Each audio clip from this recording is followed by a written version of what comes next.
Baik, saya mulai saja ya. Bismillahirrahmanirrahim. Kita akan lanjutkan teman-teman pelatihan JWD ini di sesi live stream yang kelima ya. Jadi langsung saja saya akan tampilkan modulnya.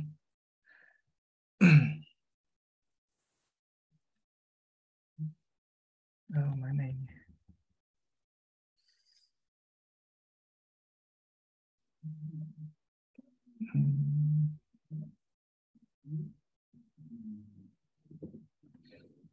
Oke, pertemuan yang kelima. Topiknya adalah mengeksekusi source code. Jadi sesuai dengan topiknya ya teman-teman, pada pertemuan kelima ini kita akan lebih banyak mengeksplor kode program ya, masih di pemrograman JavaScript ya. Namun pada kesempatan kali ini kita akan lebih banyak lagi mengeksplor fitur-fitur dari pemrograman JavaScript itu sendiri, seperti conditional statement, lalu perulangan. Kita juga akan membahas tentang function gitu ya, dan array. Dan nanti di akhir pertemuan ini teman-teman akan mendapatkan sebuah tugas ya yang cukup menantang ya menurut saya ya. Jadi buat teman-teman juga nanti bisa lebih memahami fungsi dari sebuah JavaScript gitu ya melalui tugas ini. Atau saya tunjukkan dulu ya tugasnya. Kurang lebihnya seperti apa gitu. Nah ini ya tugasnya kurang lebihnya seperti ini. Jadi ini saya refresh ya. Lalu saya zoom sedikit ya biar terlihat lebih jelas gitu.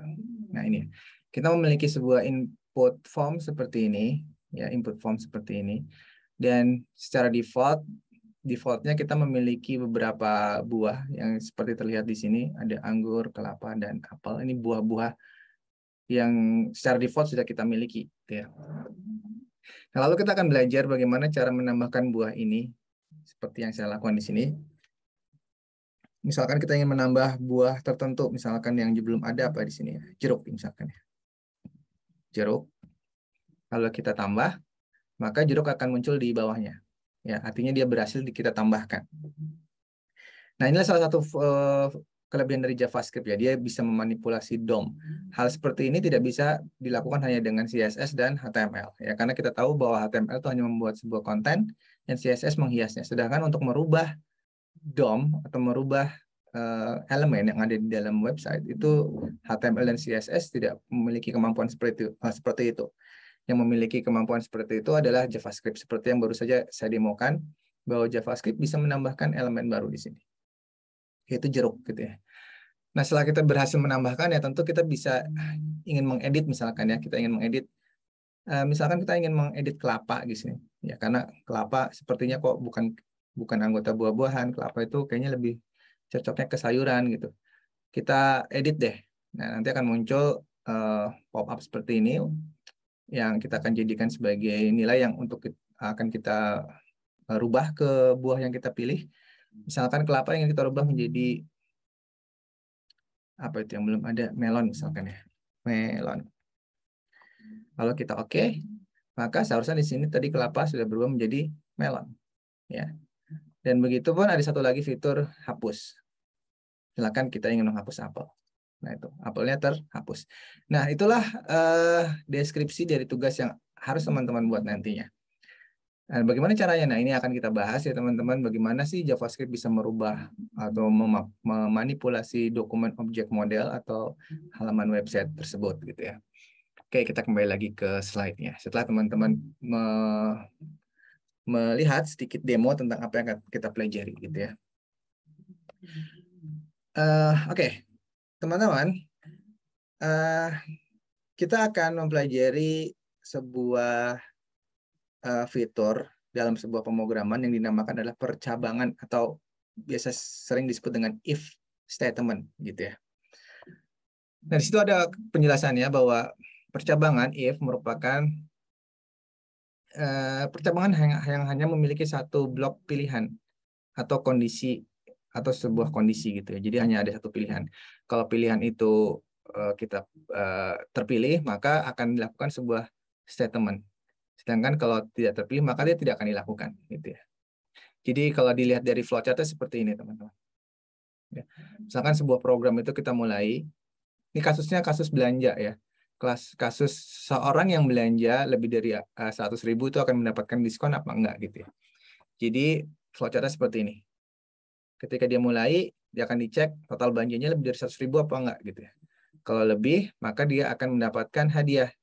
Maka kalau lebih, akan yang dieksekusi adalah jika kondisinya terpenuhi atau kondisi lebih dari 100.000-nya terpenuhi, yaitu yang sebelah kanan ini. Dan yang akan dieksekusi adalah menampilkan perintah selamat Anda dapat hadiah. Ya, lalu dia akan menampilkan lagi terima kasih sudah belanja dan selesai. Sebaliknya, jika belanjanya nggak lebih dari 100.000 gitu ya, maka yang akan dieksekusi bukan yang ini, tapi yang bawahnya. Jadi akan langsung menampilkan tulisan terima kasih sudah belanja tanpa menampilkan tulisan selamat Anda dapat hadiah terlebih dahulu gitu ya. Nah, inilah yang disebut sebagai kondisi atau percabangan if gitu ya. Jadi dalam membuat sebuah pemrograman kita sering dihadapkan kepada sebuah kondisi di mana kita harus memilih, teman-teman. Ini kan berarti sama ya, kondisi di mana kita harus memilih. Si program harus bisa memilih kondisi yang terpenuhi yang mana, di atas 100.000 atau di bawah 100.000 kan gitu. Jadi nggak mesti setiap program yang kita buat itu selalu sesuai dengan skenario. Pasti akan sering kita mendapatkan pilihan-pilihan kayak gitu. Nah, salah satu mengimplementasikan pemrograman yang mengandung beberapa pilihan adalah menggunakan percabangan if gitu ya. Mudah-mudahan itu bisa dipahami. Kita langsung saja ke implementasinya. Nah, ini implementasinya ya, teman-teman. Menggunakan perintah if, langsung aja deh ya. Saya langsung buka Visual Studio Code-nya gitu biar teman-teman bisa langsung memahami antara teori dan praktek. Gitu ya. Langsung kita buat project baru, teman-teman. Open folder. Berarti sekarang pertemuan ke-5 ya. Kita beri nama seperti kemarin di situ 5 praktikum JWD berarti sekarang. 5 titik praktikum JWD. Oke, masuk ke dalam foldernya, lalu kita select folder. Maka di sini kita akan mendapatkan sebuah folder baru atau project baru yang sama sekali belum ada isinya. Nah, kita tambahkan satu buah file seperti biasa, teman-teman. Apa nama filenya? Index.html. Ya. Lalu kita membutuhkan file-file bantuan lainnya seperti style.css, file CSS-nya, dan tentunya saja adalah JavaScript kita ya. My.js.js. Oke, kita cek file-filenya apakah sudah betul ya. Index.html, my.js.js, dan style.css. Oke, sepertinya sudah betul semuanya ya. Lalu kita seperti biasa menambahkan standar markup dari HTML-nya. Ya, ketika kita ketikkan saja HTML. Nah, seperti ini ya. Lalu kita membuat sebuah apa namanya? Skenario untuk menjelaskan tadi ya, menjelaskan tentang diskon gitu ya. Menjelaskan tentang diskon. Oke, gimana caranya ya? Jadi kita buat dulu programnya di sini. Yang pertama, jangan lupa kita linkkan dulu file CSS-nya ya, biar nggak kelupaan. Lalu kita buat linknya juga untuk JavaScript. Kita masih ingat gimana cara buat link JavaScript-nya? Kita tuliskan di sini script gitu ya, lalu src. Lalu kita hubungkan dengan file my.js.js. My.js.js. Kita simpan. Lalu kita buka file my.js kita.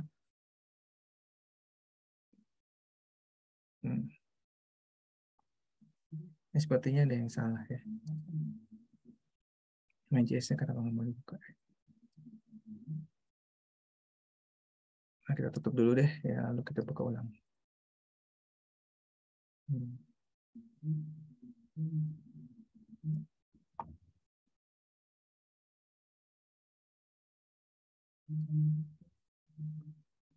Apa yang terjadi, teman-teman? Coba kita buka lagi.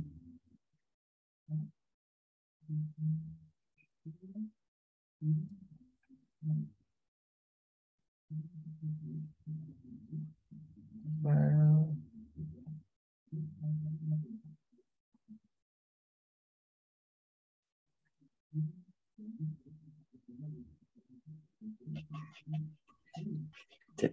Pak, itu nulis kodenya di Mail.js, bukan di index HTML. Oh, yang HTML-nya ya, oh pantesan. Iya Pak. Ya, ya, pantesan. Oke, nah ini kita hapus ya. Nah, ya, makasih. Nah, kita akan cek dulu untuk memastikan bahwa kita sudah terhubung dengan MyJS-nya. Berarti kita tuliskan seperti apa kemarin untuk menampilkan di console.log ya. Mudah-mudahan teman-teman masih ingat. Nah, kita akan mencoba menampilkan tulisan praktikum gitu ya, praktikum percabangan. Oke, sip. Nah, ini kita simpan semuanya. Lalu kita compile tentunya di mana tadi? Sini.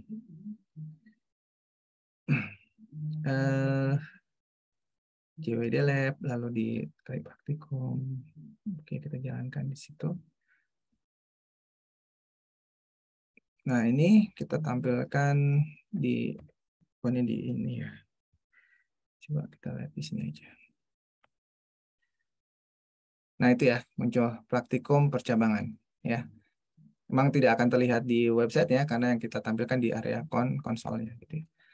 Nah, sekarang itu baru JavaScript-nya ya. Kita sudah pastikan JavaScript-nya terhubung. Lalu di HTML-nya kita coba tambahkan beberapa baris program deh, biar nggak kosong banget gitu ya. If seperti biasa kita tambahkan kelas container, gitu biar nanti mudah untuk menampilkan stylenya gitu. Lalu di sini kita tambahkan tulisan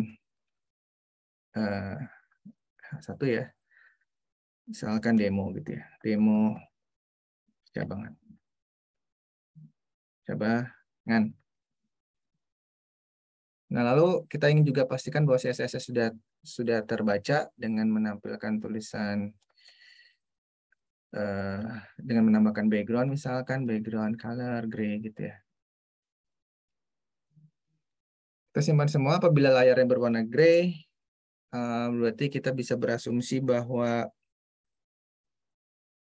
nah itu ya sudah gray dan tulisan demo percabangan juga sudah muncul, berarti semuanya sudah terhubung ya. Kita sudah siap sekarang melakukan penulisan kode program berikutnya. Kita kembali lagi ke myjs.js. Karena ini sudah tidak kita perlukan, saya komen aja gitu. Nah, kita ingin membuat sebuah skenario tadi apa? Memeriksa total belanja gitu ya. Berarti teman-teman, kita harus membuat sebuah variabel. Kemarin sudah didefinisikan ya, sudah kita pelajari apa itu variabel. Variabel adalah sebuah tempat di mana kita bisa menyimpan nilai, gitu. Di mana cara menuliskannya menggunakan camel case. Kata kuncinya bisa var, bisa apa lagi teman-teman, let, gitu ya. Atau tanpa tulisan, tanpa keyword sedikit, tanpa keywords pun kita bisa membuat variabel. Tapi best practice-nya lebih baik teman-teman gunakan kata ini, let ya. Nah, kita akan membuat sebuah variabel yang akan menyimpan nilai total belanja. Maka di sini kita beri nama variabelnya adalah total belanja. Ini menggunakan camel case, depannya kecil tapi pemisah apa namanya katanya huruf besar. Jadi kayak punduk unta gitu ya. Camel case. Nah, lalu ini akan kita dapatkan dari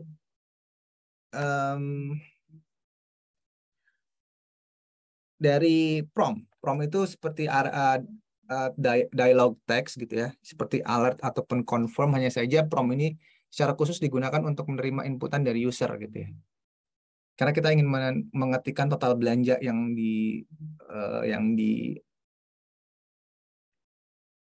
akan diterima gitu ya. Nah, berarti di sini tulisannya adalah inputkan total belanja. Inputkan total belanja. Tanda seru gitu ya. Oke, berarti artinya gini teman-teman. ketika prompt ini muncul, atau kita langsung save aja gitu ya, save all, lalu kita lihat hasilnya di sini. Nah kan teman-teman bisa lihat ya, ada prompt muncul di sini, inputkan total belanja. Maka ketika kita menginputkan nilai tertentu, misalkan 70.000, terus kita tekan OK, itu sebetulnya ketika kita menekan OK gitu ya, sebetulnya nilai 70.000 itu akan disimpan di variabel bernama total belanja. Paham ya? Itu alurnya kayak gitu ya. Jadi kita membuat sebuah variabel bernama total belanja, lalu variabel ini akan berisi nilai sesuatu yang diinputkan oleh user karena kita memberikan perintah seperti ini. Sampai situ mudah-mudahan bisa dipahami. Nah, sekarang tadi kembali ke topik kita yaitu percabangan if. Kita ingin menuliskan kalau belanjanya lebih dari 100.000, ada tulisan selamat Anda mendapatkan diskon atau bagaimana gitu ya. Tetapi kalau misalkan belanjanya tidak lebih dari 100.000 ya tidak ada tulisan mendapatkan diskon, hanya langsung ke tulisan terima kasih sudah belanja gitu ya. Nah, cara mengimplementasikan if-nya teman-teman, itu kita menggunakan atau percabangannya kita menggunakan perintah keywords-nya adalah if gitu ya. Nah, lalu kondisinya di sini kita kan ingin mengecek jika total belanja lebih dari 100.000, makanya kita ketikkan if itu jika, lalu total belanja yang ingin dicek kan variabel total belanja ya, maka di sini harus kita masukkan variabel total belanja sebagai pengecekan kondisi gitu ya. If total belanja lebih besar dari 100.000 tadi keluarga,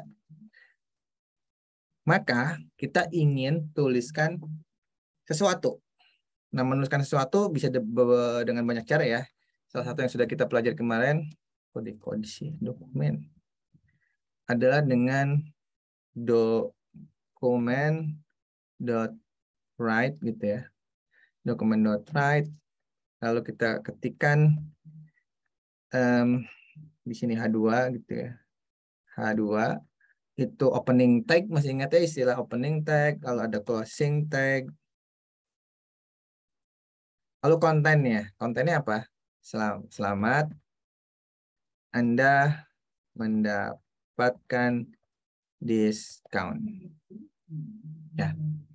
Selamat Anda mendapatkan diskon. Tetapi itu hanya akan ditampilkan ketika total belanjanya lebih dari 100.000 gitu ya. Kalau nggak lebih dari 100.000 maka baris ini akan dilewat teman-teman. Jadi si kode program, si compiler akan mengecek total belanjanya 100.000, lebih besar dari 100.000 nggak? Oh, kalau lebih besar dia akan mengeksekusi ini.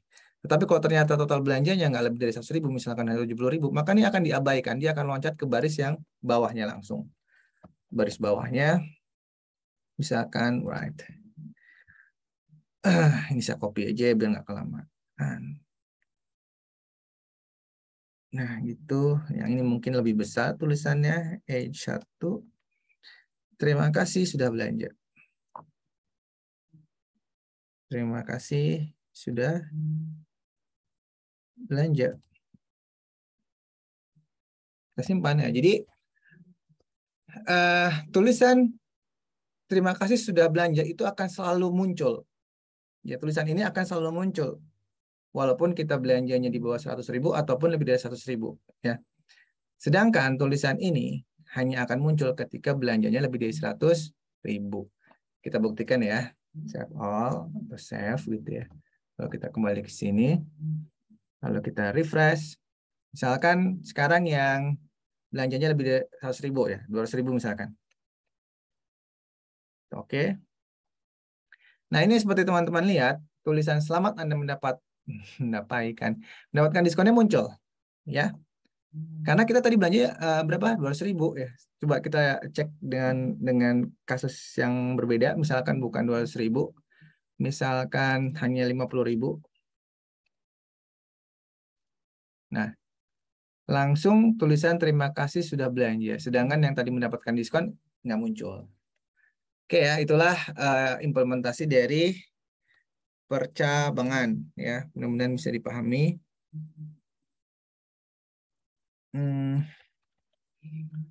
Oke, ini sudah kita selesaikan ya. Tadi ini sama persis kayak gitu. Nah, ini kita lewat. Ini penjelasannya. Oke, kita masuk ke model percabangan yang kedua. Kalau tadi kan if aja ya. Nah, sekarang ada percabangan yang kedua yaitu if else. Ya, jadi ada tambahan else di sini sekarang. Kalau tadi kan hanya if saja.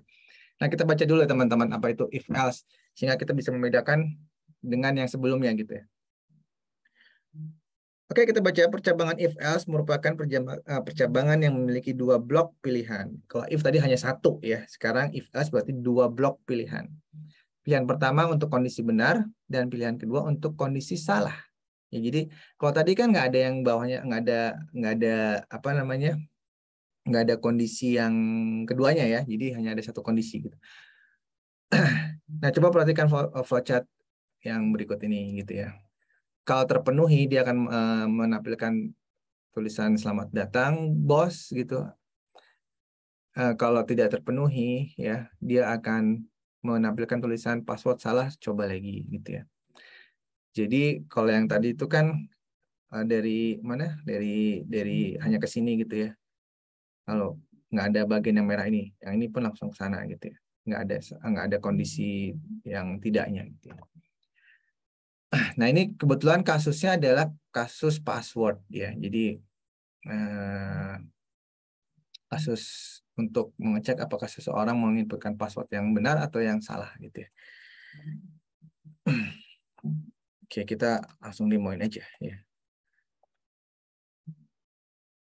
Nah, ini skenarionya. Apabila password benar, pesan yang ada pada blok hijau akan ditampilkan selamat datang bos gitu. Jadi yang pura-puranya yang login itu si bos gitu ya. Kalau benar kalau si orang tersebut menginputkan password yang benar ya, yang miliknya si bos gitu, maka akan ada tulisan selamat datang bos gitu. Tapi kalau passwordnya salah, maka yang akan muncul tulisan adalah password salah, coba lagi gitu ya. Kemudian pesan yang berada di blok abu-abu akan tetap ditampilkan, yaitu tulisan apa tadi yang di abu-abu ya? Ini tulisan ini ya. Terima kasih sudah menggunakan aplikasi ini gitu. Ini ada chat apa ya? Saya baca dulu ya. Oh, ini peringatan dari bos admin yang ini ya. Silakan teman-teman absen ya. Sudah ada pesan dari bos admin. Oke, kita langsung praktikum tentang if else ini. Nah, kita menggunakan kasus belanja aja lagi ya, biar nggak terlalu panjang praktikumnya. Hanya saja kita tambahkan else. Kalau tadi kan kalau belanjanya lebih dari 100.000, tulisannya selamat datang, selamat Anda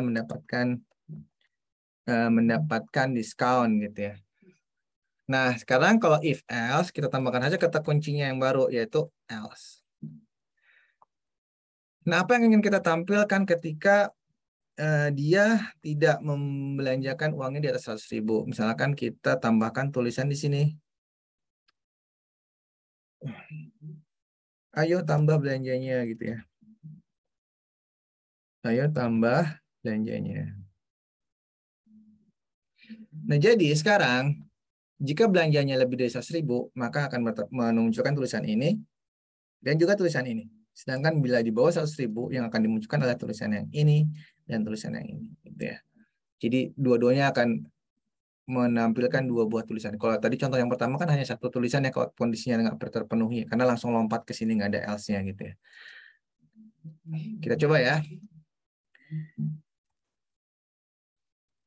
Kita refresh.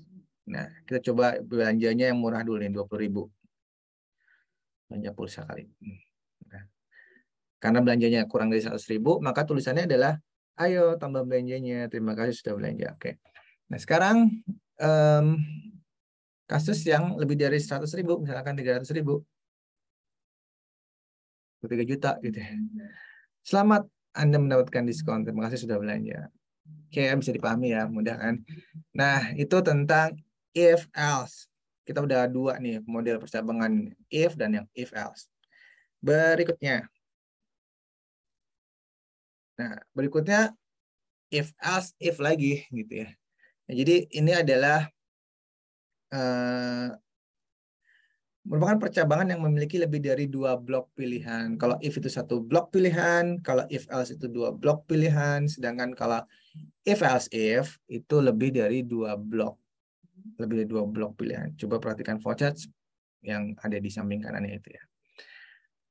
Nah, oke. Sekarang langsung aja kita implementasiin ya. Kasusnya mungkin agak sedikit beda yang bisa membuat teman-teman bisa lebih paham. Misalkan kasus ini aja, penentuan nilai. Nilai itu ada A, B, C, D, E gitu ya, nilai yang biasa kita dapatkan ketika kita kuliah gitu ya. Nah, kita buat skenario, misalkan seseorang akan mendapatkan nilai jika skor ujiannya itu 90 ke atas gitu ya. Dan mendapatkan nilai itu nilai A ya. Ini untuk kalau 80 ke atas itu B, kalau 70 ke atas C, 60 ke atas D, dan kalau di bawahnya lagi itu E ya. Itu kan banyak ya pilihan-pilihannya, nggak hanya dua, lebih dari dua kan. Kalau lebih dari 90 dapat A, itu kan pilihan yang pertama. Kalau lebih dari 80 dapat B, itu pilihan yang kedua, blok yang kedua. Kalau lebih dari 70 dapat C, itu blok yang ketiga. Kalau lebih dari 60 dapat D, itu blok yang keempat. Jadi banyak, lebih dari dua blok pilihan. Oke, kita langsung implementasiin. Jadi if else if kita gunakan ketika kita mendapatkan sebuah permasalahan yang memaksa kita memilih dari lebih dari dua blok pilihan, seperti kasus yang akan kita buat ini ya.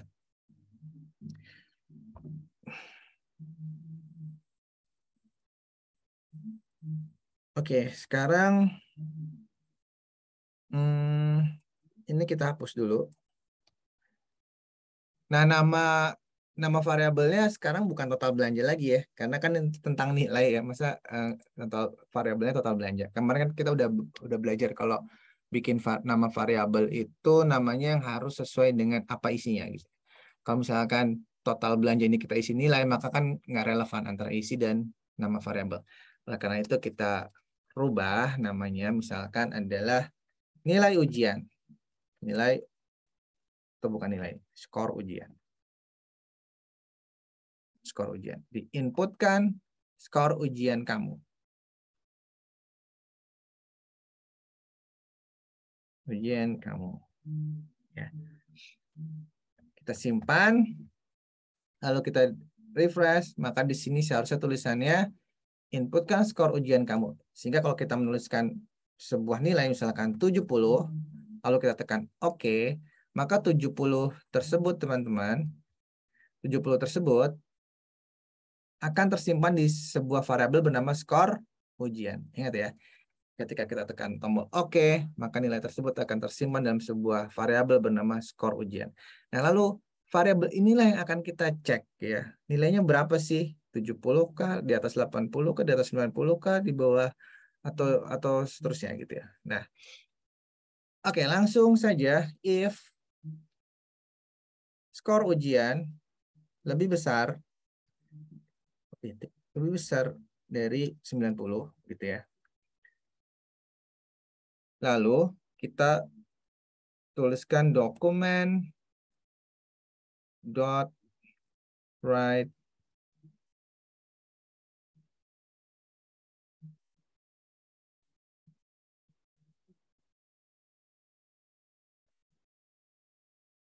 Anda mendapat nilai A.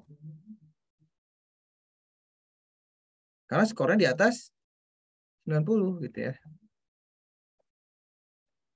Maksimal gitu. Nah, sekarang pilihan yang kedua tadi menggunakan else if, teman-teman. Jadi nggak cukup hanya else. Karena kalau cuma else berarti kita hanya punya dua blok pilihan, if dan else. Tapi sekarang kita punya lebih dari dua blok pilihan, maka else if gitu ya. Itu yang membedakan. Tolong diingat-ingat. Nah, biar nggak kelamaan ngetik, ini saya copy aja. Copy paste itu boleh nggak sih? Boleh ya. Selama kita tahu apa yang kita copy paste kan, kita paham apa yang kita copy paste kan, sehingga kita bisa ngedit gitu ya. Jangan sampai copy paste tapi sebenarnya kita nggak paham apa yang kita copy paste gitu ya. 80. Nah, kita edit. Else if skor ujiannya di atas 80, maka nilainya adalah B. Dan seterusnya ya sampai ke nilai yang paling kecil nantinya. 70. ini adalah C, lalu 60, ini adalah D. Dan untuk yang terakhir, teman-teman, untuk yang E, kita nggak perlu pakai if, lagi, cukup else. Ya, cukup else, lalu kita tuliskan di sini adalah E. Nah, kenapa nggak perlu pakai if lagi? Ya, karena udah nggak ada kemungkinan yang lain yang teman-teman. Nggak ada kemungkinan yang lain. Misalkan, punya 200 ya pasti yang kena yang ini kan, karena 200 di atas 90. Misalkan 10, nanti yang kena yang ini. Karena di sini 10 belum ada yang memenuhi ya. Di atas 10 belum ada. Ini adanya di atas 60. Di atas 10 berarti akan masuk yang ini. Tetap nilainya E. Di atas 20 masuk yang ini. Tetap nilainya E. Di atas 50 tetap yang terpenuhi yang ini. Nilainya E gitu kan. Kecuali kalau di atas 60 maka yang terpenuhi yang ini gitu. Jadi untuk yang terakhir ini kita tidak membutuhkan if ya, karena tidak ada kemungkinan yang lain. Nah, oke, kita langsung simpan, lalu kita lihat hasilnya. Apakah sudah sesuai dengan apa yang kita inginkan? Nah, kita akan coba dulu ya, teman-teman. Inputkan skor ujian kamu, misalkan tadi yang paling gede ya, 100 misalkan. Dapatnya harusnya apa? A dong ya. Nah, itu. Anda mendapat nilai A. Oke, gitu ya. Nah, lalu kita coba yang paling kecil 30, nilainya harusnya apa? Nilai E gitu ya. Oke, coba lagi 78 harusnya tadi apa? C gitu ya. Nah, kan, dan seterusnya. Oke, cek lagi.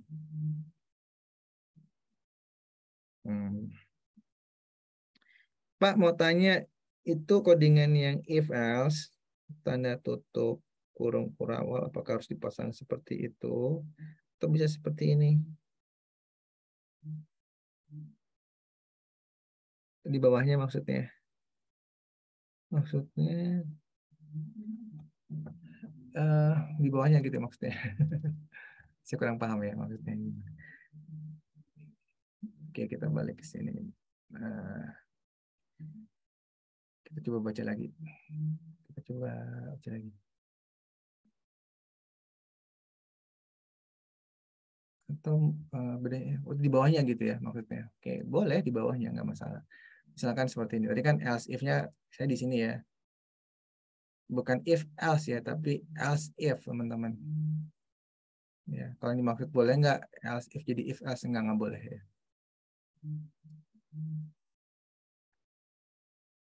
Iya, if else. Else if. Ya, nggak bisa if else, adanya else if ya. Tapi kalau yang dimaksud adalah di bawahnya gitu, boleh aja, nggak masalah gitu ya. Tapi kalau di if else gitu nggak boleh. Itu jawabannya. Ini giniin, apa digini-giniin, diginiin, ya, segitu juga nggak masalah sih. Tapi kan akhirnya kita jadi ribet sendiri bacanya gitu ya, nggak rapi. Jadi konsistensi dalam membuat coding ya itu juga diperlukan. Artinya kalau kita gaya ngodingnya selalu seperti ini ya konsisten seperti itu terus. Jangan sampai kadang else-nya di atas, kadang di bawah, kadang-kadang sana kemari gitu ya. Itu akan menyulitkan kita dalam membaca pemrograman gitu ya. Jadi sebaiknya konsisten dan rapi.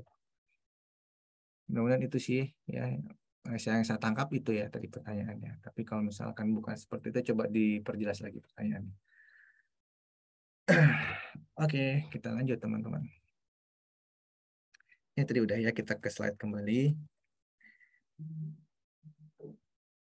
Nah, ini udah switch case. Ini juga sepertinya hampir sama dengan else if ya, hanya saja namanya berbeda kalau ini menggunakan switch case.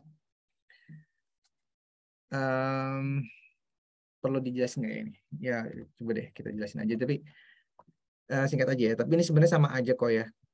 Kalau tadi menggunakan kata kunci if, di sini menggunakan switch. Lalu variabelnya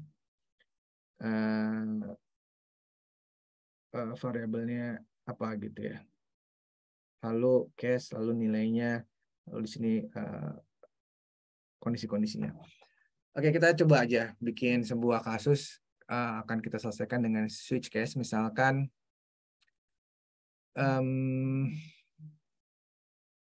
tentang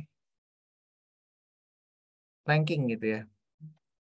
Ke anak kita misalkan kita ke ponakan atau anak gitu yang bagi yang belum punya anak ya mungkin sepupu lah atau apa gitu ya. Pertanyaannya gini, masukkan nilai ranking Anda gitu ya, ranking. Silakan ranking 1, nanti tulisannya hebat gitu ya. Kalau ranking 2 ya lumayan, kalau ranking 3 tingkatkan prestasi atau kayak gitu ya. Kita bikin simple-simple kasus gitu aja ya. Tapi menggunakan switch case kali ini, bukan menggunakan if. Oke ya, kasusnya tadi seperti sudah saya ilustrasikan. Berarti di sini adalah ranking, ya, nama variabelnya ranking. From input kan ranking kamu gitu ya.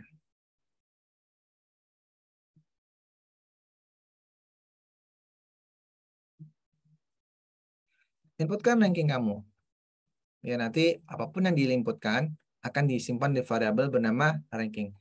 Nah sekarang teman-teman lihat bagaimana perbedaannya dengan if dan switch ya. Kalau switch ya kata kuncinya tentunya beda. Tuliskan aja switch gitu ya. Aduh, mana tadi? Nah ini ya, switch. Lalu diikuti dengan nama variabel yang ingin dicek. Ya. Yang ingin dicek nih nilainya. Apa nama variabel kita yang ingin kita cek nilainya? Yaitu ranking ya. Berarti ranking. Nah, seperti ini ya. Itu sama, oh sorry ya. Nah sama kayak gini ya. Lalu ada case value. Tambahkan di sini case. Lalu value.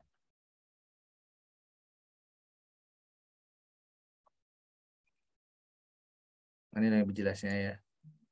Nah itu.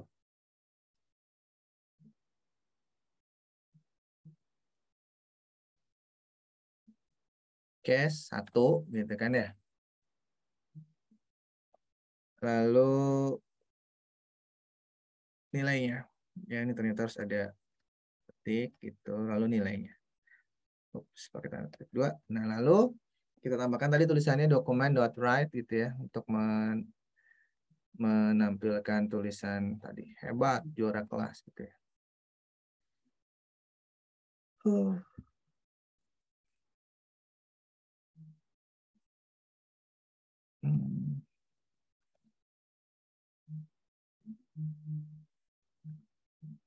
Kamu hebat, juara kelas.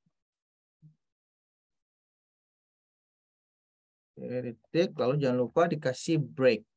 Nah ini ya, break. Artinya sudah selesai kondisi juara kelasnya. Ya. Kondisi yang pertama yaitu case 1 gitu ya.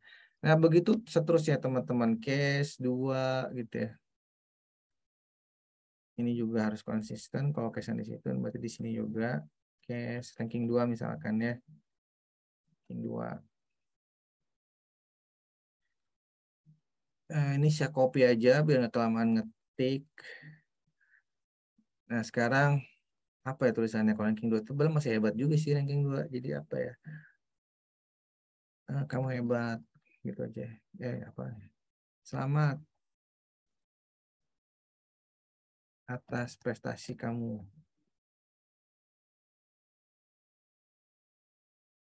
Ya. Lalu yang ketiga,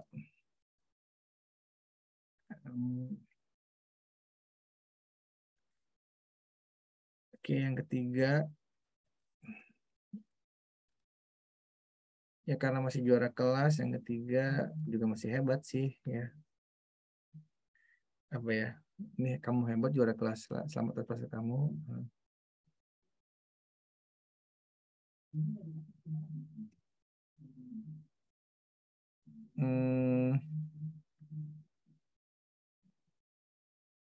Apa ya? Jadi bikinnya kelamaan. Mantap gitu aja ya. Mantap dapat ranking. Nah, udah anggapnya 3 aja ya, jangan kebanyakan. 1, 2, 3. Lalu jangan lupa ada yang disebut sebagai defaultnya ya. Apabila tidak ada satu kondisi pun yang terpenuhi, berarti di sini kita tuliskan default gitu ya teman-teman. Nah, kita tuliskan di bawah sini. Oops. Default berarti rankingnya nggak ranking 1, nggak ranking 2, nggak ranking 3, di bawah itu deh gitu ya. Maka kita di sini tulisannya adalah tingkatkan prestasimu gitu aja ya. Tolong tingkatkan prestasimu. Oke ya, ini switch case. Kita save, lalu kita lihat hasilnya. Mudah-mudahan nggak ada error. Ranking 1. Kamu hebat, juara kelas ya, kita dulu. Ranking 2. Selamat atas prestasi kamu. Ranking 3. Mantap, dapat ranking. Nah, sekarang yang kalau nggak ada 1, 2, dan 3 kan gitu belum ya.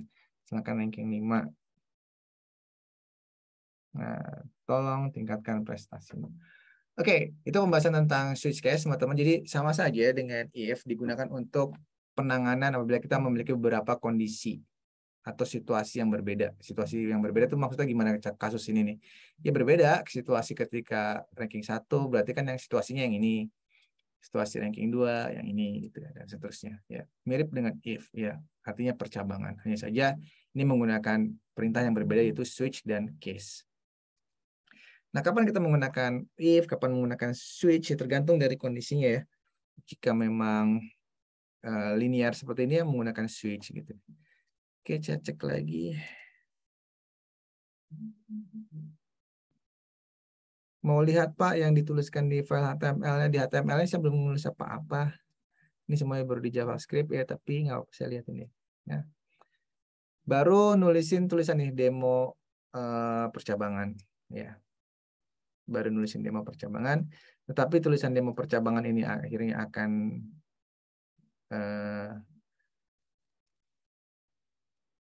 ya hanya sebagai untuk biar ada di HTML-nya gitu. Tapi kebanyakan kita kan nulisnya di JavaScript-nya ya gitu. Tapi kalau teman-teman ingin melihat sebentar apa yang saya tuliskan di sini boleh ini ya. Jadi ini adalah tadi standar markup dari HTML sampai sini ya. Ini semuanya di-generate oleh si Visual Studio Code. Sampai sini ini Visual Studio Code. Jadi yang saya tambahkan hanya ini ya. Yang baris bawah ini untuk melingkan ke file my.js.js, sedangkan yang atas ini untuk melingkan ke file CSS-nya. Konten HTML-nya sepertinya hanya ini ya, teman-teman. Oke, itu ya. Saya kembali lagi ke JS-nya. Kita lanjut ke PowerPoint-nya, karena masih banyak ya, teman-teman. Banyak banget. Kita pilihkan aja yang beberapa yang memang penting. Nanti teman-teman harus diulang ya ini slide-nya. Karena kan komposisinya 60 belajar di rumah, 60 jam dan 30 jam belajar online gitu. Jadi teman-teman tuh harus lebih banyak belajar di rumahnya gitu. Karena waktu online kita sangat terbatas. Gitu. Seperti yang sudah dijelaskan ketika onboarding kemarin ya oleh pihak-pihak bapak-bapak atau ibu-ibu yang dari Kominfo itu. Ini percabangan sama tentang percabangan hanya saja nested gitu ya, nanti bisa dipelajari sendiri. Kita akan belajar ke perulangan sekarang ya. Jadi tadi tentang percabangan sudah kita pelajari, ada if else, ada if else if, dan ada switch case, dan sudah kita pelajari beserta contoh-contohnya ya. Jika teman-teman menguasai itu saja, itu sudah cukup teman-teman punya bekal yang bagus untuk bisa membuat program yang melibatkan tadi pengecekan kondisi ya. Nah, sekarang selain pengecekan kondisi dalam sebuah pemrograman, teman-teman juga harus menguasai konsep perulangan ya. Perulangan. Sebenarnya di perulangan digunakan untuk apa sih, kan bertanya-tanya gitu ya. Nah, di sini kita bicarakan terlebih dahulu ya. Perulangan akan membantu kita mengeksekusi kode yang berulang-ulang ya. Karena biasanya ada juga sih kode yang berulang-ulang. Atau sebenarnya tidak berulang tapi polanya sama atau polanya mirip. Itu bisa kita sederhanakan dengan menggunakan perulangan gitu ya. Misalkan kita ingin membuat tulisan Hello Cirebon sebanyak 10 kali. Itu perulangan bukan? Ya perulangan ya. Karena kita menuliskan sesuatu yang sama, Hello Cirebon, tapi 10 kali. kalau kita nulis 10 kali copy paste gitu gampang juga sih, nggak perlu pakai perulangan kan gitu. Coba kalau 1000 copy paste juga capek juga gitu. Nah, makanya kita harus menguasai konsep perulangan agar sesuatu yang berulang itu tidak kita lakukan dengan effort yang tidak efisien gitu ya. Kita bisa melakukannya dengan lebih efisien dengan mengimplementasikan perulangan ini. Nah, ada juga perulangan yang nggak sama persis tapi polanya yang sama. Misalkan kita menuliskan angka dari 1 sampai 100. Itu angkanya kan beda-beda ya. 1, 2, 3. Tapi itu bisa kita selesaikan dengan perulangan, teman-teman. Karena dia memiliki pola yang mirip ya. Dari 1 ke 2 kan naiknya 1, dari 2 ke 3 naiknya 1, dari 3 ke 4 naiknya juga 1. Nah, selama dia memiliki pola-pola seperti itu, kita bisa selesaikannya dengan perulangan tanpa harus menuliskannya satu-satu. Nanti kita coba ya contohnya. Nanti kita baca dulu slide-nya. Secara umum perulangan dibagi dua, teman-teman. Ada yang disebut sebagai counted loop dan ada juga yang disebut uncounted loop. Jadi perulangan yang bisa diketahui ya hitungannya dan yang tidak diketahui berapa banyaknya gitu ya. Jadi counted itu terhitung, uncounted itu tidak terhitung. Sebetulnya uncounted itu definisi yang betulnya bukan tidak terhitung, artinya kita belum mengetahui di kondisi di pertama kali itu sampai harus berapa kali ngulangnya gitu ya. Kita belum mengetahui berapa banyak perulangan yang harus kita lakukan di awalnya gitu. Tapi kalau counted itu sudah tahu dengan jelas gitu ya.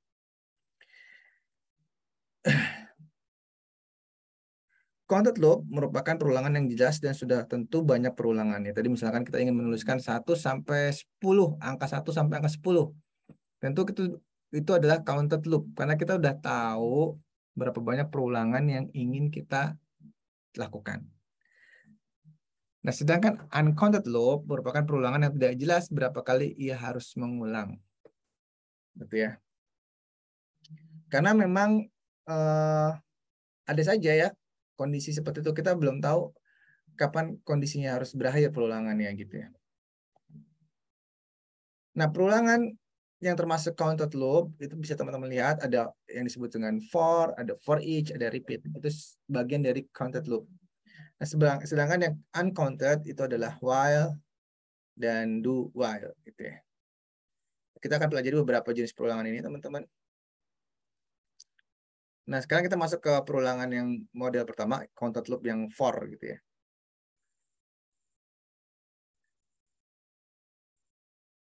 Nah, di sini. Jadi yang harus kita perhatikan di dalam perulangan yang mengimplementasikan konsep counted loop, yang harus kita perhatikan adalah kondisi awal. Nih, kondisi awal itu dia mulai dari berapa?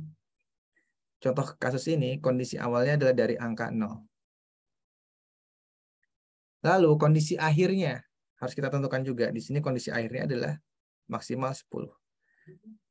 Dan kita harus tentukan juga berapa stepnya kenaikan ya dari 0 sampai 10 ini. Di sini adalah 1 ya. I++ itu berarti maksudnya dinaikkan 1 kali gitu ya. Jadi kalau kita baca di sini, dia akan menuliskan dia akan menuliskan perintah ini, mengeksekusi perintah ini mulai dari 0 sampai 10. Ya tidak lebih dari 10, ini kan kurang dari. Berarti adalah 10 kali perulangan gitu ya.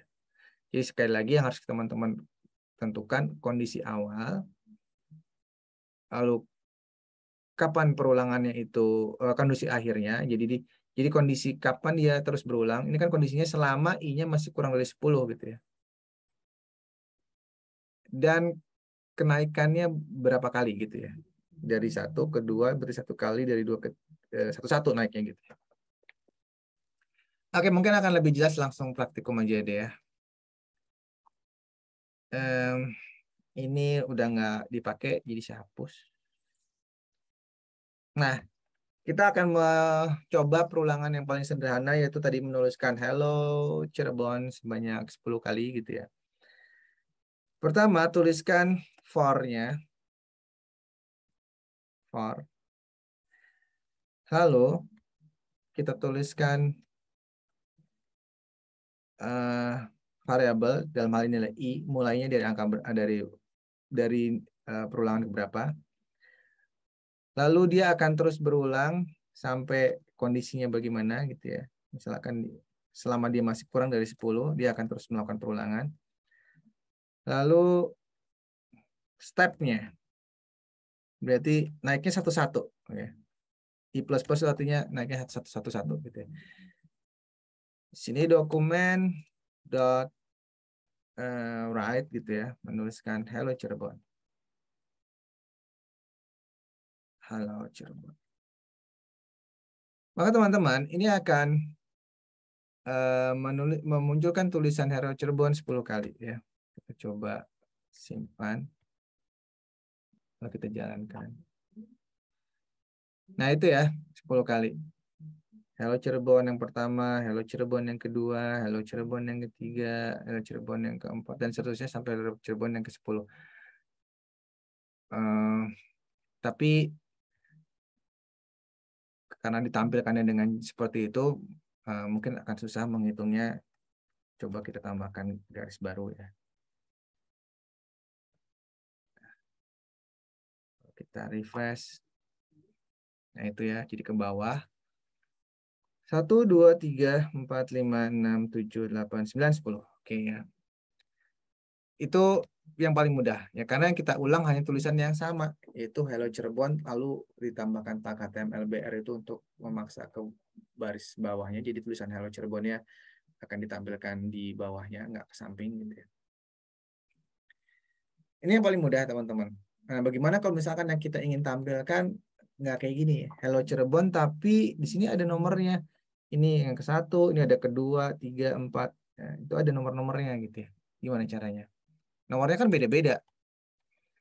Iya, nomornya beda-beda. Tapi teman-teman, di sini ya, kita coba pelajari ini pelan-pelan ya. Variabel i di sini, yang saya tunjukkan ini, itu adalah nilainya akan selalu berubah seiring perulangan itu berjalan, teman-teman. Jadi kayak gini ya. Ketika i-nya 0, ya. Pertama kan i-nya 0 ya. Saya simulasi ini. Pertama i-nya akan bernilai 0.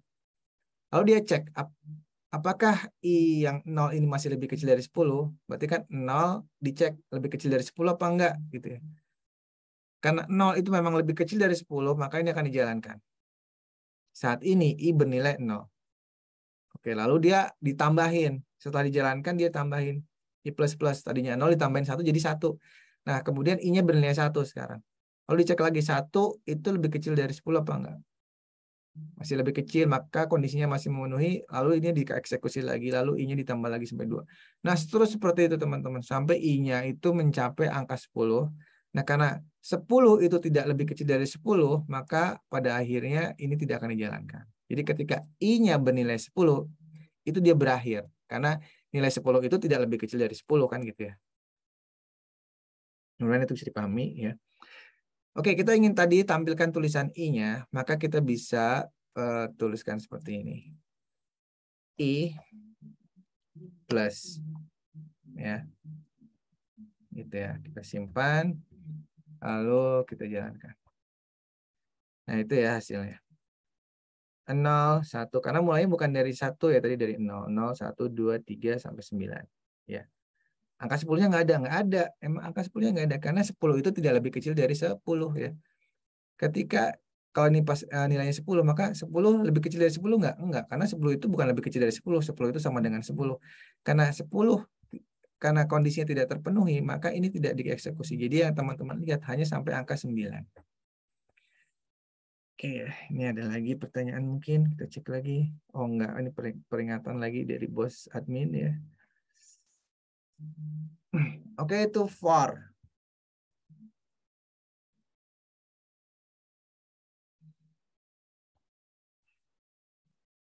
Ini udah. Oke, while ya. Oke, while. Sekarang ke while. Jadi peluangnya selain for, ada juga yang disebut sebagai while ya teman-teman. Nah, bedanya apa dengan for? Oke, kita akan memberikan contoh yang sama. Tapi kali ini menggunakan while. Ya, yang ini biarin aja deh ya, kita tulisin di atasnya. Ini while.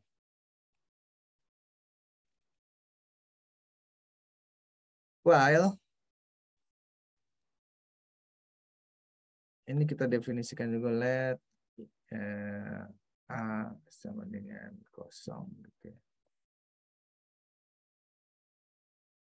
While A lebih kecil dari 10. Nah, kita tuliskan sama seperti ini ya. Nah, saja di sini adalah A. Nah, di sininya bukan halo Cirebon ya. Halo misalkan apa nih? Halo JWD. Hanya saja berbedanya dengan for, kalau while ini kita harus tambahkan counternya. Kalau ini kan counternya i++ ya. Kalau di while itu kita harus tuliskan secara manual teman-teman. A++.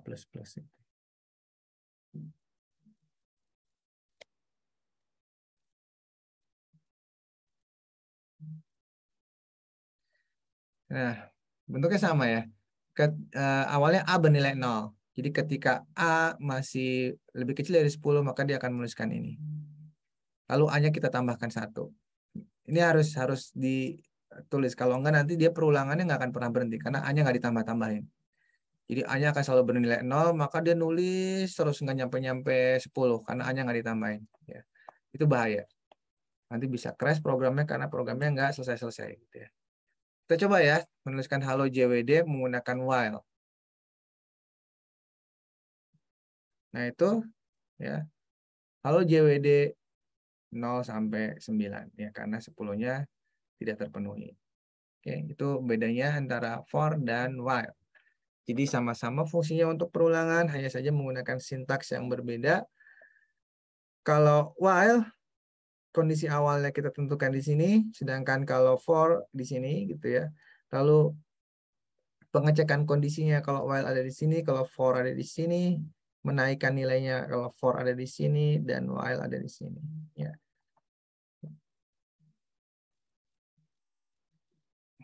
Oke, itu while. Dua ini hampir mirip. For each. Nah, for each. Sekarang kita belajar for yang bentuk yang lain ya. For yang biasa kita gunakan dalam sebuah array. Jadi ada sebuah perulangan yang akan memudahkan kita untuk bisa melihat nilai-nilai yang ada dalam sebuah variabel array. Nah, tapi sebelum itu teman-teman, kita akan jelaskan dulu apa itu array ya. Misalkan kita punya data seperti ini. Biasanya kan kita punya data, misalkan buah disimpan di variabel kayak gini ya. Let nama buah misalkan. Let nama buah. Let nama buah. Kita beri nama di sini buahnya ya. Salak. Gitu. Nah, kalau kita pengen punya buah yang kedua gimana? Misalkan jeruk gitu. Kita simpan di mana jeruknya? Ya di sini Pak, salaknya diganti jeruk. Ya jeruknya hilang dong kalau kayak gitu. Ya. Saya pingin salaknya ada, jeruknya ada. Gimana caranya? Oh gitu Pak, caranya bikin variabel baru. Ya, bikin variabel baru. Let nama buah yang kedua. Gitu ya. Ini misalkan satu. Ini satu, ini buah kedua, ini jeruk.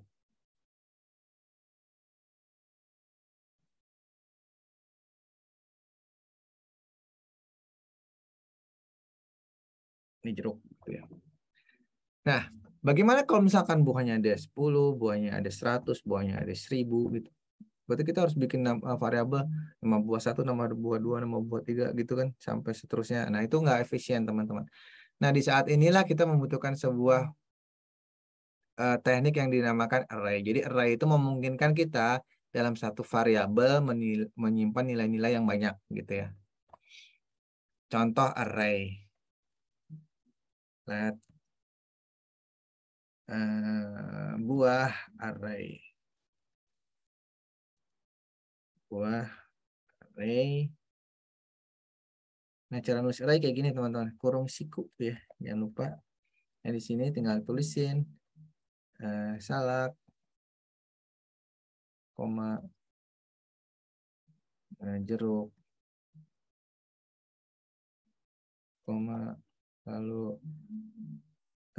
anggur, dan seterusnya. Jadi variabelnya cukup satu, yaitu buah array, tapi nilainya bisa banyak. Nah, itu kelebihan dari array. Nah, cara menampilkannya gimana array? Nah, kalau array, cara menampilkannya itu cara seperti ini, teman-teman. Jadi, dokumen dot write. Nah, cara mengakses array, itu kita buatkan nama variabelnya, yaitu buah array, lalu indeksnya. Misalkan kita ingin menampilkan anggur. Anggur itu ada indeks keberapa, teman-teman? Ini indeks ke 0, ini indeks ke 1, ini indeks ke 2. Jadi dimulai dari indeks ke 0. Jadi anggur ada di indeks ke 0, 1, 2. Kita simpan, maka nanti harusnya yang muncul adalah anggur, ya, karena kita menuliskan di indeks yang kedua. Nah, itu ya hasilnya anggur. Nah, ini. Karena yang kita arahkan indeksnya di indeks kedua. Kalau kita ubah ke indeks ke 0 gitu, maka yang tampil adalah salah. Nah, kalau misalkan mau tiga-tiganya, berarti buah array 1, buah array 2 gitu ya. Nah, ada cara yang lebih memudahkan kita ya, tadi pakai perulangan tadi ya, teman-teman, menggunakan for. For i in buah array. Kita tuliskan ya, teman-teman, di sini adalah dokumen dot write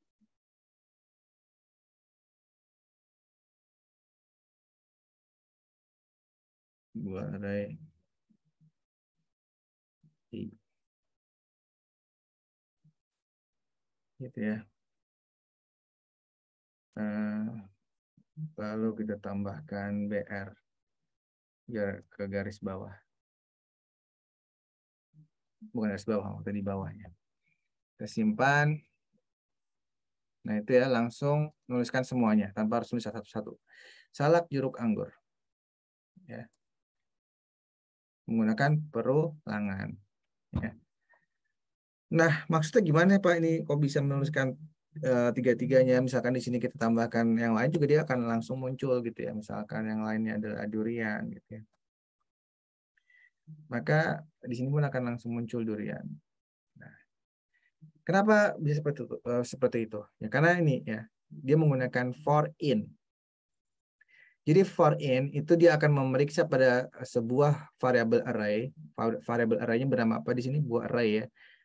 Nah, jadi untuk setiap i yang ada di array, untuk setiap i yang ada di variabel buah array, setiap i yang ada di variabel buah array itu apa aja ya? I kan ada di sini, i ada di sini, ada di sini, ada di sini gitu. Jadi langsung dia akan mengulang gitu ya. Setiap i yang ada di buah array maka akan dituliskan. Ya, kalau i-nya ada, kalau jumlah array-nya ada 5, maka dia akan otomatis 5 kali. Kalau jumlah array-nya ada 10, dia akan otomatis 10 kali. Gitu ya. Nah, tapi sekali lagi, for in ini biasanya memang khusus untuk melakukan perulangan dalam objek array gitu ya. Nah, itu beberapa contoh perulangan ya teman-teman yang harus teman-teman kuasai. Nah, sekarang kita langsung ke materi yang berikutnya, yaitu array, ya, struktur data array. Nah, tadi udah saya jelaskan sedikit ya, array itu apa. Ya, jadi sebuah variabel yang bisa kita simpan dengan banyak nilai. Atau kita baca dulu deh ini. Struktur data merupakan cara-cara atau metode yang digunakan untuk menyimpan data dalam memori komputer. Salah satu struktur data yang sering digunakan adalah array. Apa manfaat dari array? Seperti yang sudah saya jelaskan, array memiliki kemampuan kita bisa menyimpan nilai lebih dari satu dalam variabel tersebut. Yang berbeda kalau kita hanya menggunakan variabel yang biasa gitu ya. Dia hanya bisa menyimpan satu buah nilai, tapi untuk array lebih dari itu. Nah, cara mengimplementasikannya dengan kurung siku tadi sudah didemokan ya, seperti ini menuliskannya. Dan apakah nilai tipe datanya harus sama? Kalau string-string semua, kalau huruf-huruf semua, enggak ya. Array juga mengakomodir nilai-nilai yang berbeda. Misalkan contohnya ini, ya di sini adalah number, di sini adalah desimal, di sini boolean, di sini karakter, di sini string, itu boleh-boleh aja. Ya. nggak ada masalah. Satu lagi yang harus teman-teman ingat bahwa indeks di array itu mulai dari 0 ya. Tadi saya sudah jelaskan ya. Indeks di array dimulai dari 0. Ini adalah indeks ke 0, ini indeks ke 1, ini indeks kedua, ini indeks ke 3 gitu ya. Mencetak nilai array udah ya. Tadi udah saya jelasin ini mencetak nilai array dengan menggunakan for in itu bisa kita lakukan. Menambah data. Nah, sekarang kita ingin menambah data. Menambah data di array caranya gimana? Ya seperti ini. Cara yang paling mudah adalah menambah data di array seperti ini. Kita menambahkan data di array. Tadinya ada berapa jumlah datanya? 1, 2, 3, 4. Kita tambahkan. Kita tambahkan buah apa lagi ya? Kalau nggak kepikiran.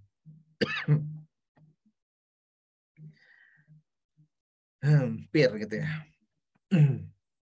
Nah, berarti sekarang kita punya buah ada 5. Itu cara yang pertama. Ada cara lain nggak Pak untuk menambahkan array selain menuliskan dengan cara seperti itu? Ada cara yang lain. Caranya seperti ini teman-teman. Bisa menggunakan perintah push. Ya, jadi buah array kita tik push. Lalu kita masukin nilainya. Misalkan adalah buah yang berikutnya buah D5 misalkan ya. Nah, sekarang seharusnya nanti munculnya bukan hanya salak, jeruk, anggur, durian, dan pir. Nanti ada D5-nya nih. Ya.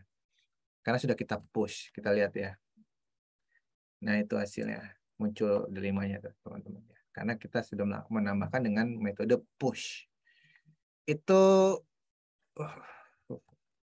di cara menambah array ya.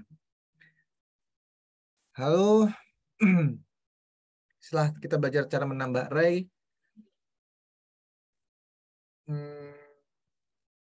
dengan push, nah menghapus. Sekarang kita belajar menghapus. Cara menghapus menggunakan perintah delete ya. Lalu apa yang kita hapus, array-nya dan indeksnya. Sebagai contoh nih ya. Ini kan ada salak, jeruk, anggur, durian, pir, dan D5 ya. Kita ingin hapus durian. Caranya gimana teman-teman? Caranya adalah delete lalu buah array lalu indeksnya ya. Seperti yang dituliskan di sini, indeks keberapa ingin kita hapus? Yaitu di indeks misalkan durian ada di indeks keberapa teman-teman? 0, 1, 2, 3 ya. Durian itu ada di indeks ketiga. Kita klik 3, kita ketikkan 3, lalu kita jalankan, nanti harusnya duriannya udah nggak ada tuh karena udah dihapus. Kita lihat. Nah, itu ya. Tuh udah nggak ada ya duriannya karena udah dihapus. Itu cara menghapus ya.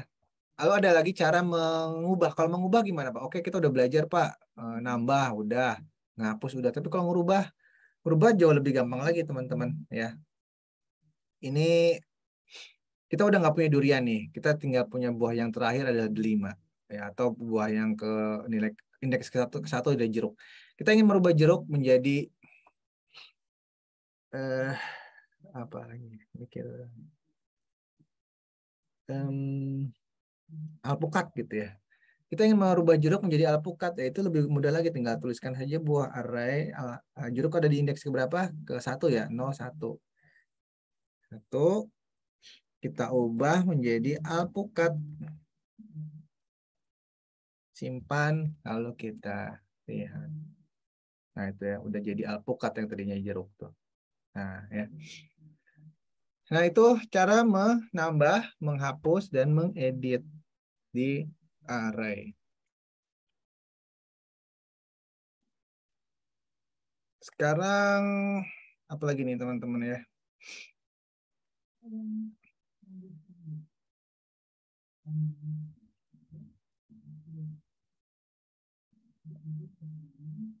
Udah menghapus. Nah, function. Oke, kita akan belajar function.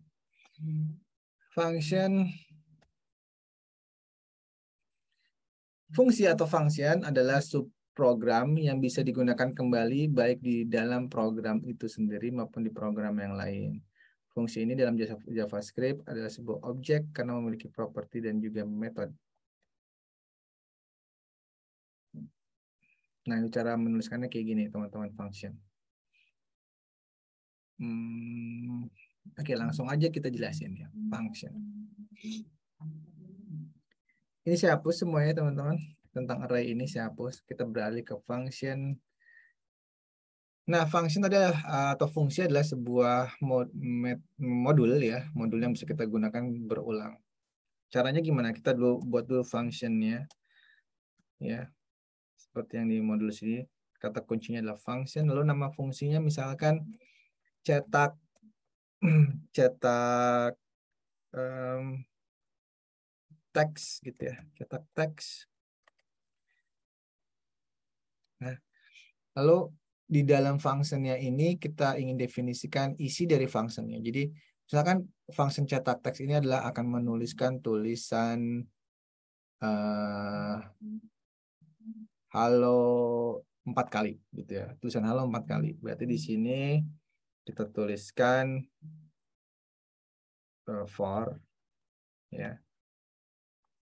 Lihat tadi gimana caranya, masih ingat nggak? Lihat i dari mulai 0 dari 0, lalu selama i-nya masih lebih kecil dari 4, i plus. Nah, di sini dokumen dot write. Nah, kita tuliskan di sini apa, teman-teman, tadi? Halo, Cirebon. Nah, dengan function ya, kita bisa memanggil ini berkali-kali dengan cara memanggilnya cetak teks gitu ya. Nah, maka ketika compiler menemukan tulisan function cetak teks, dia akan abaikan dulu, teman-teman. Dia nggak akan eksekusi ini. Dia akan terus ke bawah. Ya, jadi ini kan compiler itu jalannya mulai dari yang atas terus beranjak ke bawah gitu ya. Dia mengecek di kode pertama, oh kosong, kedua, ketiga. Oh, ini tulisan function. Selama function ini nggak ada yang manggil, dia juga abaikan, dia abaikan ke bawah. Sampai ke sini. Ini apa ya? Oh, ini adalah perintah memanggil function. Function bernama cetak teks. Baru dia ke atas nyari mana function cetak teks. Oh, ditemukan. Nah, lalu baru dieksekusi perintahnya. Gitu ya. Coba kita jalankan. Nah, itu ya, dia menampilkan tulisan Hello Cirebon 4 kali. Hanya saja dituliskannya secara menyamping gitu ya. Oke, seperti biasa kita tambahkan BR biar dia nggak ke samping, udah ke bawah. Nah, itu ke bawah ada 4 kali. Nah, itu mah berarti sama kayak for aja dong, Pak, gitu ya. Enggak, bedanya function, setelah dia menjadi function, kita bisa panggil function ini berkali-kali, teman-teman. Contohnya ya, saya panggil lagi nih, cetak teks gitu ya. Nah, sekarang kira-kira hasil tulisan Hello Cirebonnya ada berapa kali, teman-teman? Ada 8 kali, karena kita manggilnya 2 kali di setiap pemanggilan ini menghasilkan 4 tulisan. Jadi sekarang 8 kali harusnya. Nah, itu 8 kali kan. Nah, itulah manfaat dari function ya. Jadi sekali dia didefinisikan, kita bisa pakai berkali-kali tanpa harus menuliskan kode ini tanpa harus menuliskan kode yang sama gitu ya. Itu manfaat dari function. Lalu manfaat yang lain adalah seperti ini. Misalkan itu bisa nggak sih Pak bikin function yang banyaknya itu dinamis. Misalkan ini kan selalu 4 gitu kalau dipanggil. Bisa nggak kadang-kadang isinya 2, kadang-kadang isinya 3. Bisa. Asal kita tambahkan di sini sebagai parameternya. Ini namanya function dengan parameter. Misalkan parameternya adalah jumlah, gitu ya.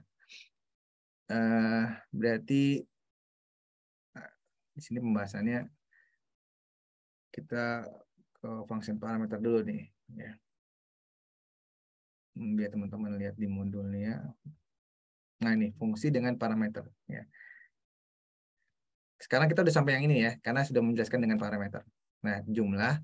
Lalu di sini kita ganti jumlah, gitu ya.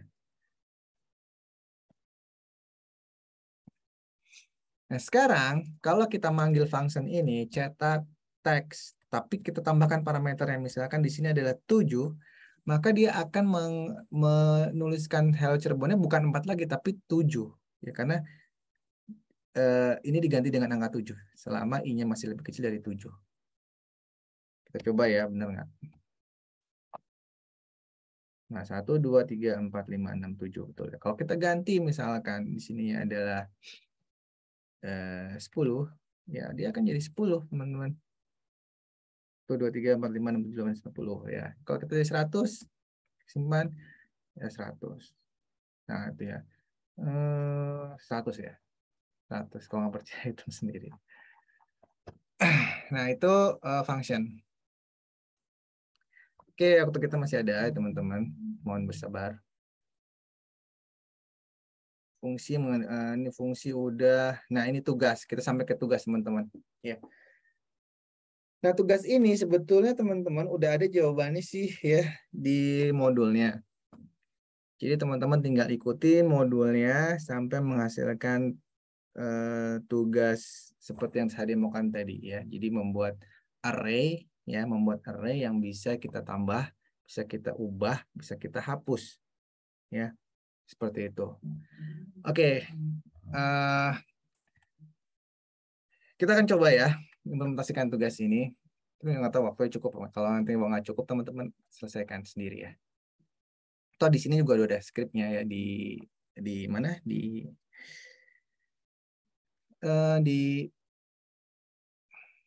slide-nya gitu ya. Oke, ini.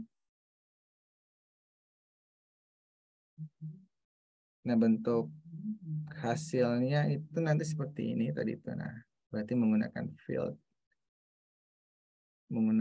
field set ya. Oke, kita tambahkan di sini field set. Lalu field set itu membutuhkan legend. Nah, legend ini untuk menamakan nama inputnya, misalkan adalah di sini apa ya? Input ya, input buah misalkan. Misalkan kita nambah data buah gitu, input buah. Nah, lalu di sini bisa kita tambahkan 2 buah input. Yang pertama untuk menginputkan nama buahnya, dan yang keduanya adalah untuk tombol submitnya. Berarti ada 2 input, teman-teman, di sini.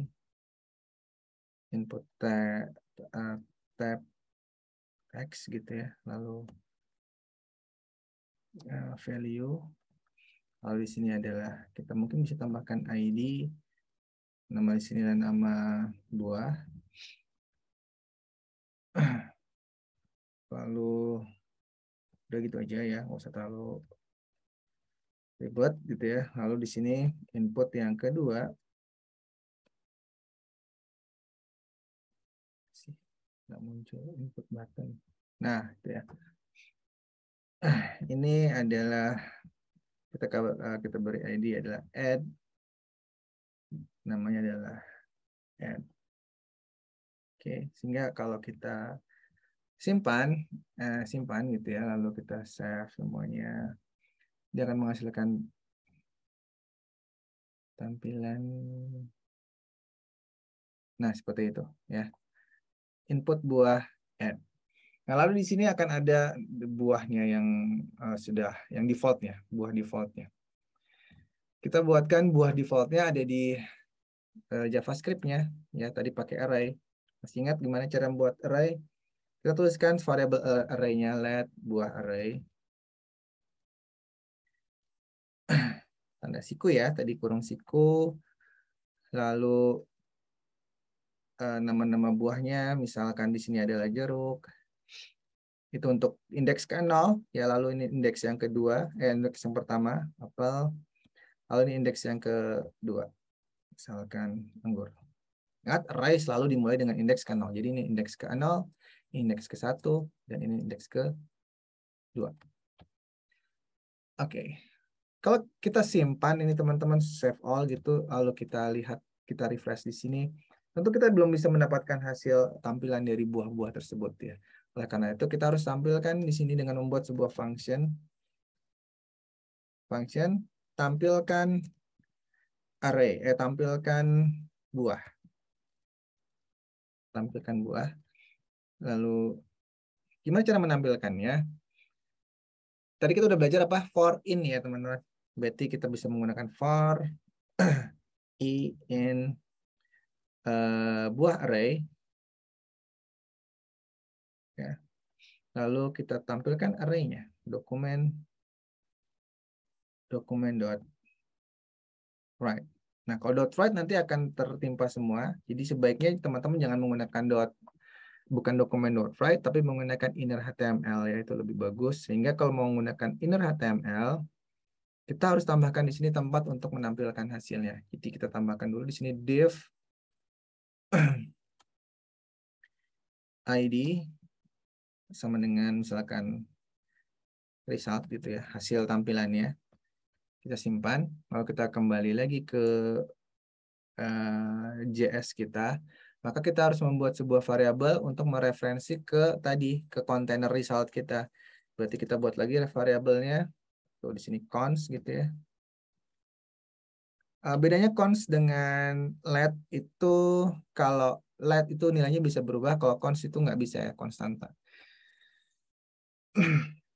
Misalkan di sini adalah kontainer ya, kontainer.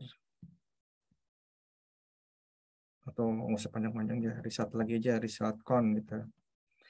Result con adalah dokumen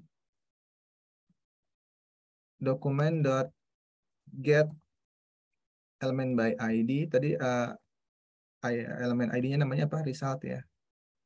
Maksud saya ini ID ini bernama result. Maka di sini kita tuliskan juga dokumen get element by ID result. Nah, lalu setelah kita membuat referensi ke kontainer tadi, maka kita bisa menambahkan nanti di sini gitu ya. Berarti bisa menggunakan result con.inner HTML. Lalu apa isinya gitu. Nah, ini belum kita tentukan isinya karena ininya belum selesai. Nah, kita selesaikan dulu ini ya teman-teman. Sini let teks buah. Sini teks buah. Kita inisialisasi teks buah ini dengan string kosong. Lalu teman-teman di sini kita tambahkan teks buah sama dengan teks buah. Kita tambahkan dengan buah array i.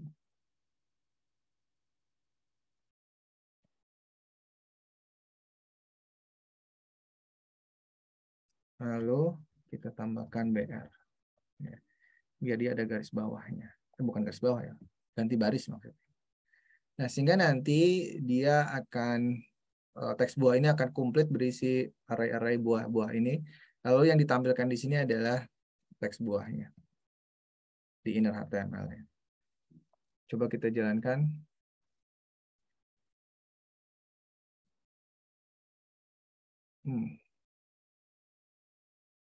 Kita jalankan ya. Pas kita refresh nggak ada hasilnya. Kira-kira kenapa teman-teman? Ya, karena sekali lagi compiler akan menjalankan gitu ya.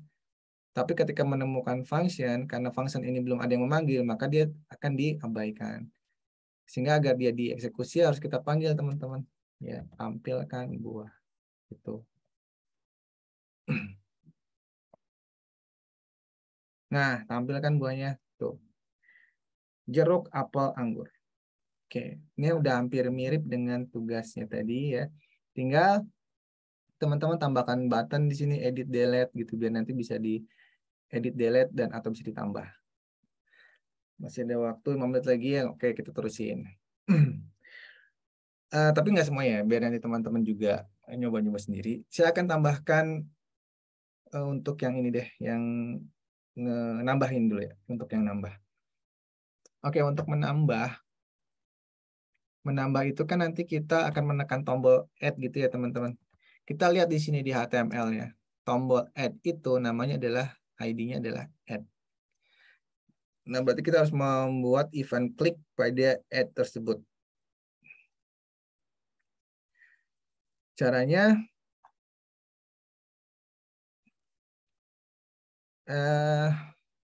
caranya bisa dengan cara seperti ini ya.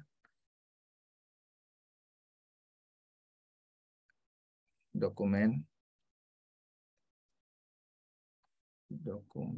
get element by ID.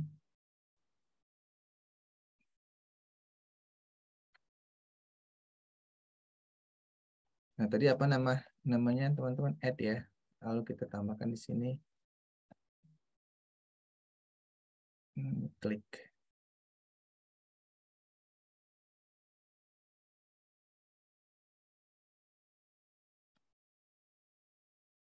Nah, seperti itu. Atau ada cara yang lebih mudah.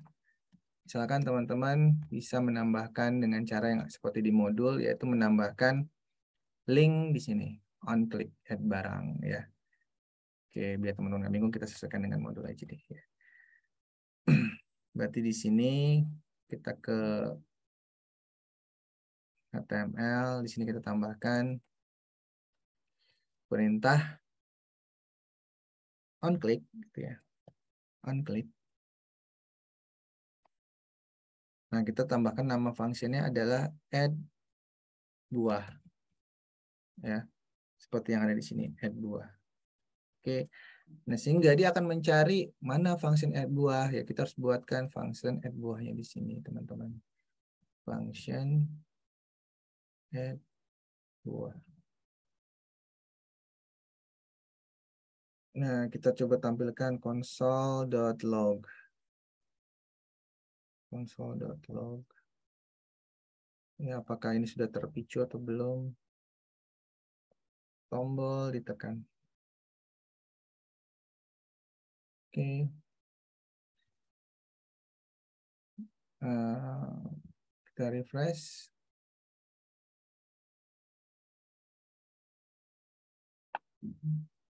Nah, itu ya, tombol ditekan. Setiap kali kita menekan tombol, dia akan muncul. Tombol ditekan. Tombol ditekan itu ya. Nah, artinya ini sudah tertrigger ya, teman-teman. Nah, tinggal sekarang kita juga akan mendapatkan nilai yang ada di sini ya. Nilai yang di situ tuh kita dapatkan dari sini. Dari ID bernama nama buah, ya kan? Sekali lagi, elemen ini itu kan adalah elemen teks input teks yang bernama nama buah ya kan. Nah, berarti kita harus buatkan targetnya di situ. Di sini ya, kita buatkan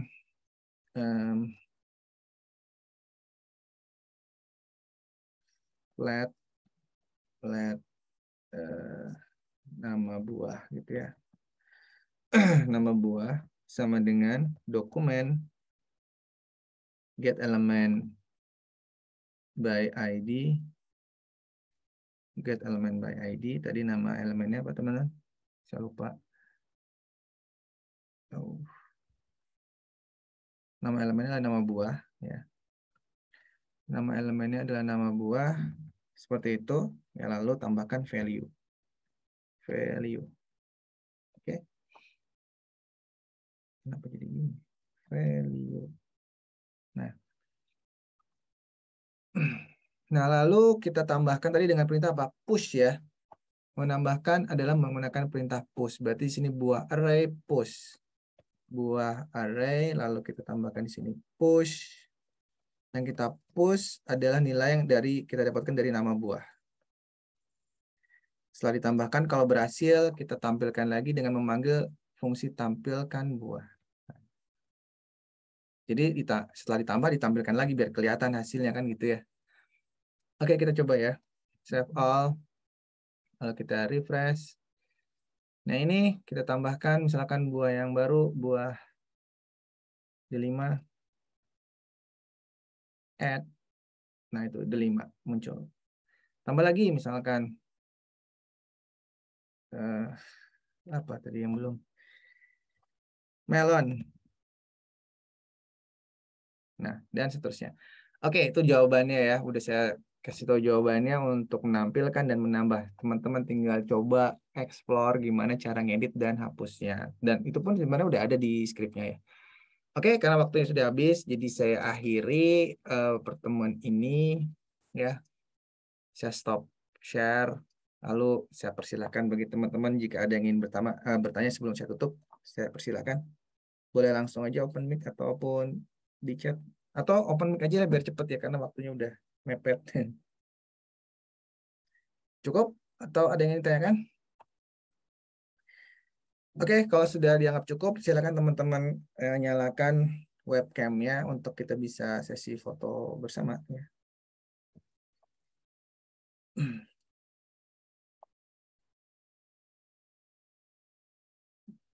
Oke, silakan dinyalakan.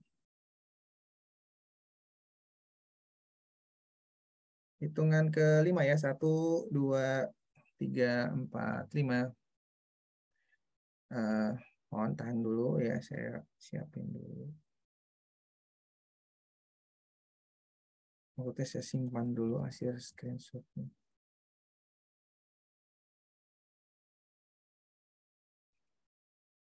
Oke.